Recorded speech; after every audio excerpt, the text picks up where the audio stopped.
Santa Marta de Ortigueira. Desde aquesta atalaya se divisa la villa condal, que durante quizás excesivo tiempo dependió de los señores Sarmientos, que últimamente se intitulaban como los señores marqueses de Astorga. Los de Ortigueira elegíamos nuestros regidores e incluso nuestro procurador general de la villa, los señores marqueses.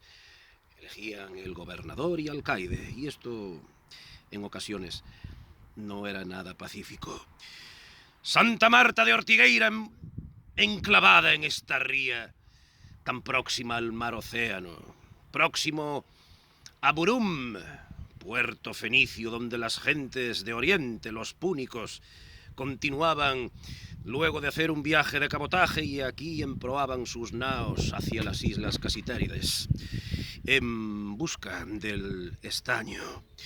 Santa Marta de Ortigueira, ubicado en el norte de la Galicia, que bien podría haber sido la Suiza española, con un suelo fértil y un clima suave, que creo yo que en la península apenas tiene parangón.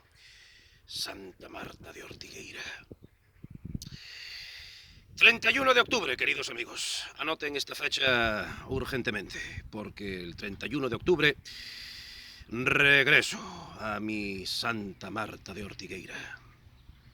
Un paseo guiado, que será mucho más que eso, una auténtica liturgia para redescubrir los lugares que algunos quedan de mi tiempo. Mi nombre, Federico Maciñeira Pardo de Lama, nacido aquí al lado, en Sanfiz, junto a las aguas de O Barqueiro, y alcalde también durante un tiempo de mi Santa Marta de Ortigueira.